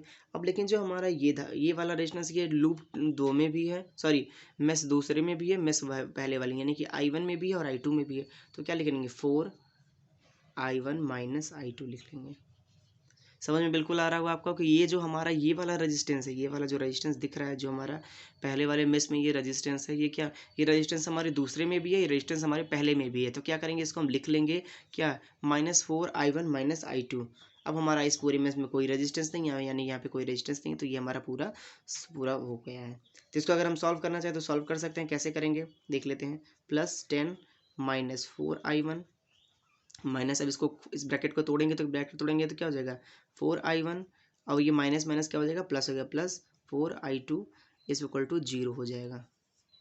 अब यहाँ पे क्या कर सकते हैं, देखते हैं कि कुछ जोड़ने वाला है कि नहीं, जुड़ने वाला है ये और ये जुड़ सकता है, तो क्या हो जाएगा -8I1 + 4I2 +0I3। देखिए यहाँ पे 0I3 लिखना हो तो लिखिए, वरना कुछ नहीं, क्योंकि यहाँ पे अभी क्या है कि करंट की वैल्यू 0 है, क्योंकि हमने इसको लेना नहीं है। तो आप चाहे तो यहाँ लिख सकते हैं, चाहे तो नहीं लिख सकते हैं, वो आपके ऊपर। यहाँ पे लिखना चाहे तो लिख सकते हैं, नहीं लिखना चाहे तो नहीं लिख सकते हैं। बराबर क्या हो जाएगा, अब जो इस 10 को इधर हम अगली उस तरफ भेज देंगे तो यहाँ पे क्या हो जाएगा -10 हो जाएगा ये।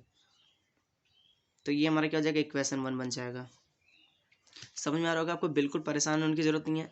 आप सबसे पहले क्या देख लेंगे कि हमको डायरेक्शन देख लेना है कि हमारी जो वोल्टेज है उसका या फिर करंट उसका डायरेक्शन। यहाँ पे देख रहे हैं वोल्टेज बढ़ रहा है, और वोल्टेज अगर कहीं पे भी बढ़ेगा तो वोल्टेज बढ़ने का क्या मतलब हो जाएगा, यहाँ पे कि हम इसको पॉजिटिव में लिखेंगे। तो यानी कि हमने यहाँ पे 10 को पॉजिटिव में लिख लिया है, जैसे कि आपको यहाँ पे दिख रहा होगा कि 10 को हमने यहाँ पे पॉजिटिव में लिख लिया है। उसके बाद हमारा क्या था, रेजिस्टेंस पड़ा था, रेजिस्टेंस की वैल्यू कहीं पे भी लिखेंगे तो उसको हम माइनस में ही लिखेंगे, याद रखिएगा माइनस में ही रखेंगे रेजिस्टेंस की वैल्यू। यानी कि अगर कहीं पे भी R लिख रहे हैं तो उसकी वैल्यू क्या हो जाएगी, माइनस में हम लिखेंगे।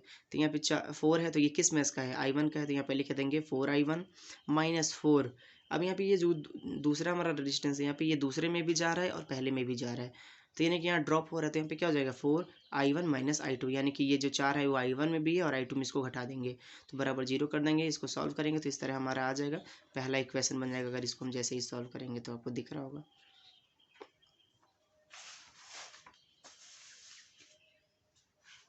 अब अगर हम बात करें मेस 2 की, देखिए यहाँ पे दिख रहा है ना मेस 2 है हमारा। पहला मेस तो हमने सॉल्व कर लिया कि यहाँ पे पहला मेस जैसे ही सॉल्व किया हमारा तो हमारा एक इक्वेशन बन गया।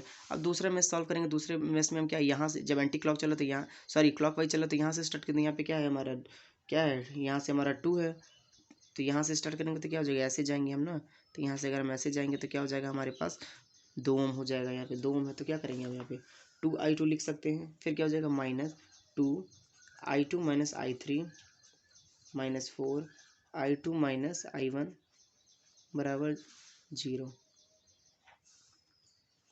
ये पूरा एक लाइन बन गया, देख रहे हैं यहाँ पे एक लाइन पूरा हमने बना लिया है। इसको कैसे बनाया देख सकते हैं, यहाँ पे हमारा क्या, यहाँ पे एक रेजिस्टेंस है तो उसको -2I1 लिख दिया है मैंने।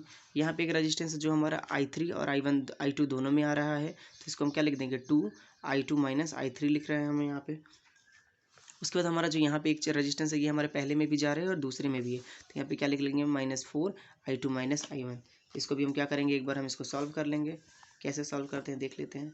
सॉल्व आप करना, आप लोग उतना मैथ पढ़ रहे हैं तो आपको पता है कैसे सॉल्व करना है। -2I2 हो जाएगा, ब्रैकेट को तोड़ेंगे तो 2I2 - I3 सॉरी +2I3 हो जाएगा, यहाँ पे -4I2 + 4I1 हो जाएगा बराबर 0 हो जाएगा। इसको पूरा सॉल्व करेंगे तो आपका आ जाएगा 4I1 -8I2 -2I3 बराबर 0। ये हमारा दूसरा बन जाएगा। सॉल्व करने का क्या, आप उतना मैथमेटिक्स जानते हैं या फिर आप इंजीनियरिंग करें तो उतना आपको पता होगा कि इसमें जो भी आपको दिख रहा है कि आप कहीं पे भी देखिए, जैसे यहाँ पे 2I2 दिख रहा है, यहाँ पे -2I2 दिख रहा है, तो इसको क्या हो जाएगा, ये हमारा जुड़ जाएगा। फिर भी यहाँ पे -4i2 तो ये भी जुड़ जाएगा हमारा, तो ये जो जुड़ जाएगा तो हमें -8i2 बन जाएगा।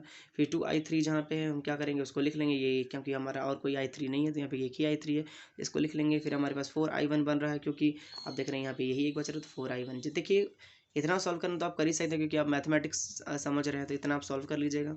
अब मैथ 3 में आते हैं।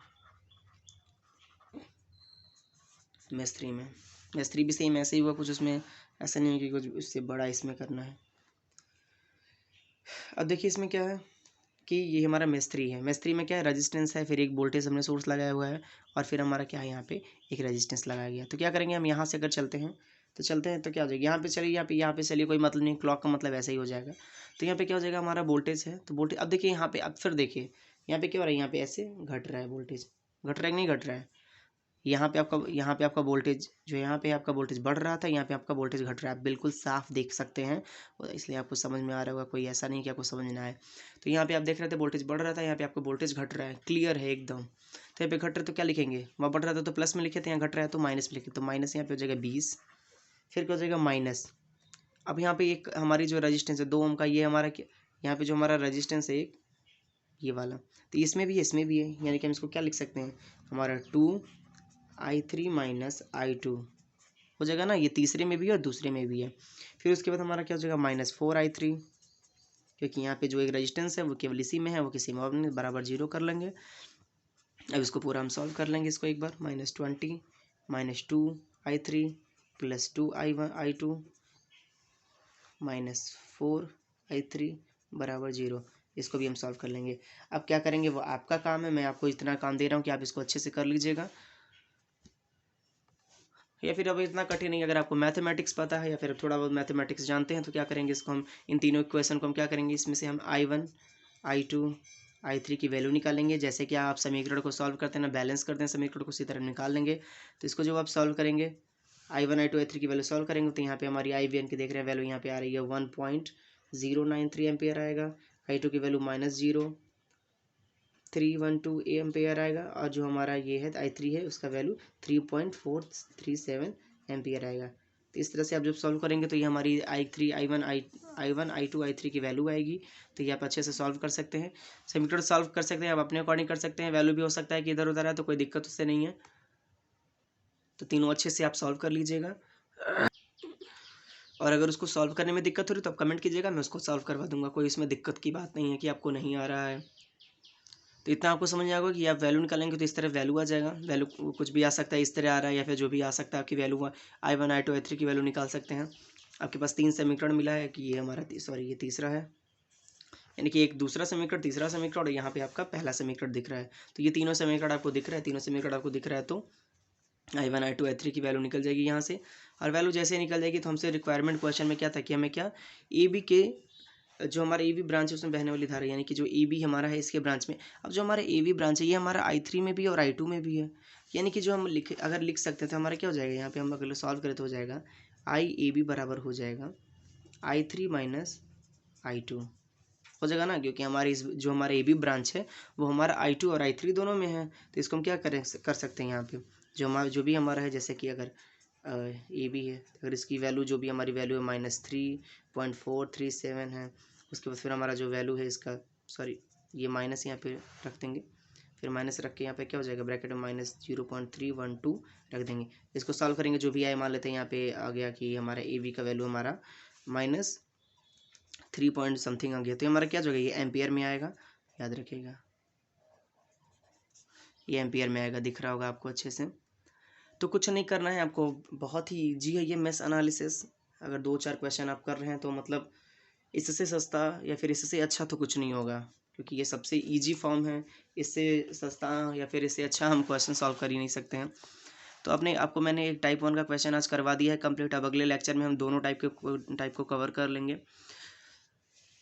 तो इसमें क्या देखा, टाइप 1 में एक हमारे पास सर्किट था जिसमें 3 मेश बने हुए थे, तीनों मेश में i1 i2 i3 कर लिया था हमने। फिर उसके बाद क्या कर लिया, तो दो काम किया है हमने, दो काम क्या किया, पहले हम काउंट मेश कर लिए हैं कि कितने मेश है उसको हम एक बार काउंट कर लिए हैं। फिर उसके बाद दूसरा हमारा क्या है, आइडेंटिफाई डायरेक्शन करंट, मतलब हम करंट को डायरेक्शन आइडेंटिफाई करेंगे, हम क्लॉक चलना है कि एंटी क्लॉक चलना है कि कैसे चलना है, वो हम उस पर डिपेंड हो जाते हैं, या फिर उसको हम अच्छे से चलाएँगे। फिर उसके बाद हम क्या करेंगे, अप्लाइंग केवीएल इन मेष 1, हर जितने 1 2 3 तीनों मेष में हम क्या करेंगे, केवीएल को अप्लाई करेंगे। केवीएल को अप्लाई कैसे करेंगे वो मैंने बता दिया है, यहाँ पे बता दिया है क्या, यहाँ कि मतलब अगर हमारा वोल्टेज बढ़ा है तो उसको प्लस में दिखाएंगे, वोल्टेज घट रहा है तो माइनस में दिखाएंगे, और इसको क्या करेंगे, रजिस्टेंस तो उसकी वैल्यू हमेशा माइनस में रखेंगे। अगर दूसरे ब्रांच के साथ हमारा लिंक है, जैसे कि हमारा ये रजिस्टेंस है, ये दूसरे के साथ लिंक है, तो यहाँ पे क्या हो जाएगा, 4i2 - i3 हो जाएगा। यहाँ पे ये लिंक है तो यहाँ पे i3 - i2 हो जाएगा। तो आप देख सकते हैं, पहला इसको सॉल्व किया है, ये सर्किट था, यहाँ पे काउंट कर लिया, आइडेंटिफाई कर लिया, अप्लाई पहले अप्लाई किया है तो हमने क्या किया है, इस तरह से आ गया कि पूरे को हम सॉल्व किए हैं। फिर उसके बाद हमारा क्या हो जाएगा, दूसरे को हमने सॉल्व कर लिया, यहाँ पे तीसरे को, तीनों का समीकरण हमने बना लिया, 3 समीकरण। उसके बाद हमने i2 i3 i की वैल्यू निकाल लिया है, इसको मैथमेटिक्स के तरीके से हमने कर लिया, जैसे क्वेश्चन सॉल्व करते हैं उस तरह हमने कर लिया है। फिर उसके बाद हमारे ब्रांच ए बी में बहने वाली धारा का मान पूछा था, तो ये हम लिख सकते हैं, क्योंकि जो हमारा ब्रांच यहाँ पे ए बी है वो लिंक है, हमारे तीसरे में भी है और दूसरे में भी है, तो यहाँ पे क्या लिख सकते हैं, फार्मूला i3 - i2। लेकिन अगर यहीं पे, अगर यहाँ पे अगर कोई ब्रांच होता, मान लेते हैं यहाँ पे अगर ए बी होता, तो क्या करते हैं, हम केवल लिखते हैं कि ए बी जो हमारा i3 में, तो यानी कि जो हमारा ए बी की वैल्यू हो जाती है वो क्या होगी, केवल i3 हो जाती। तो मेरे ख्याल से आज की ये पूरी वीडियो आपको समझ में आएगी, कि वीडियो अच्छी हो तो लाइक कर लीजिएगा, सब्सक्राइब जरूर कर दीजिएगा, और चैनल को आप जो भी है वीडियोस को फॉरवर्ड करते रहिए, क्योंकि आपका सपोर्ट मिलेगा तभी हम लोग आगे काम कर सकते हैं और आपके लिए अच्छे अच्छे कंटेंट ला सकते हैं। Thank you.